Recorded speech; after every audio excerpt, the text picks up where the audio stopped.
Hey everyone, just wanted to give a quick disclaimer before we get into the subject for this week. I've got a head cold that's coming in. It's been setting in for the past couple of days, so I'm going to sound a little bit stuffy, going to sound a little bit nasally, may have to clear my throat a couple times during the course of the video. So if I have to do all that, I apologize, especially if you're listening to me through headphones. I'm really sorry. But there's something I wanted to make sure you guys notice as you're reading through the scriptures this week. I want you to find the pattern that starts to emerge. Now, what you're going to see, if you're paying close attention, is you're going to see a rise in the chaos that starts happening. You're going to see a rise in some of the troubles. It's not that Jesus has been going through and having a completely peaceful time up until now, but you're going to see we're coming into the parts of the Gospels where things really start happening. You're going to see more pushback from the religious leaders. You're going to see some derision in the ranks. You're going to just see Jesus kind of start talking about things he hadn't talked about before. Now, especially if you're journaling, if you write stuff down while you read these things, then there's something I really want you to do. Even if you don't journal, this might be a good week to kind of do something along those lines. But I want you to make note of all of the things that happen that speak about trouble or that might be kind of mounting chaos. I mean, for instance, this week alone, you're going to have Jesus talking about coming persecution. You're going to have Jesus talking about bringing division.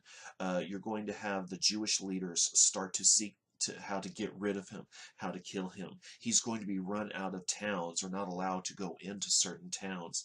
He's going to start talking about his own death. We're going to see a dispute break out among his own disciples. I mean, you're going to see a lot of things happen.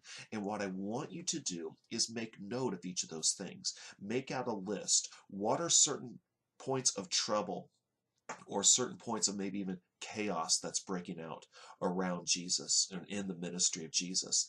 But then there's another thing I want you to keep track of.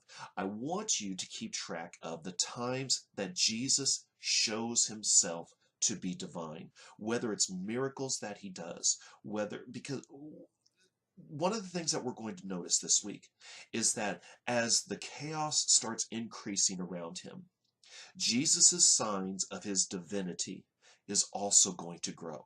Because this is also, amidst all these things that we see going on around him, this is also the time in the Gospels where we see him feeding the 5,000, where we see him walking on the water, where we see him, especially, we're going to see one of the depictions of the Mount of Transfiguration, where Jesus appears in his glorified form alongside of Moses and Elijah. So you're going to see the sign of Jesus's divinity growing and becoming bigger and more grandiose, even as the chaos and the trouble around them is also growing and is also multiplying.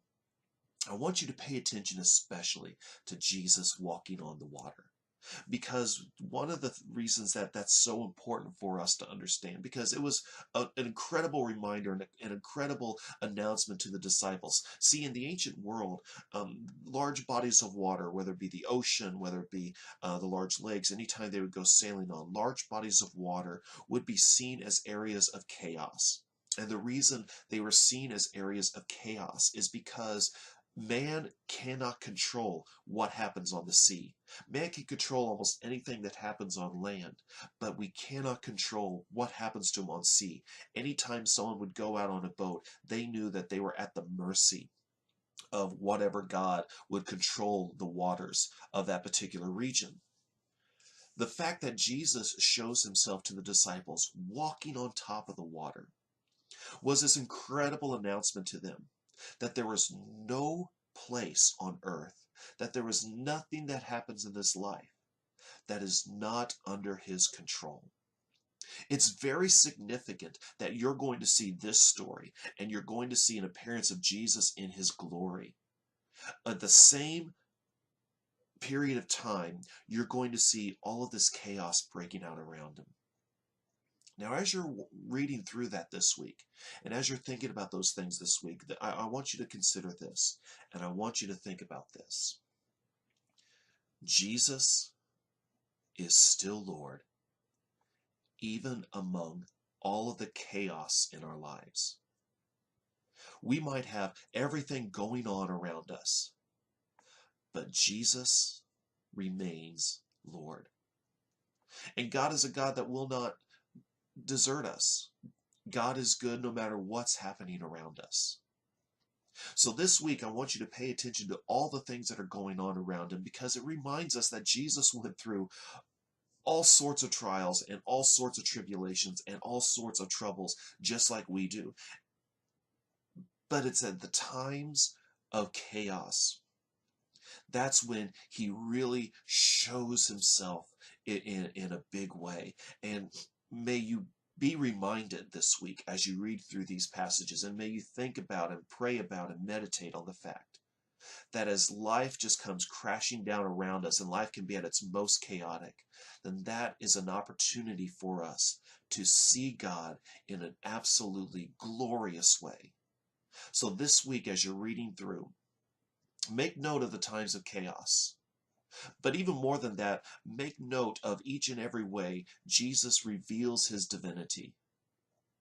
And just think about, even though there is times of great chaos in our life, we can still have hope, we can still have joy, and we do not need to have fear, because Jesus is the Christ, even among our chaos.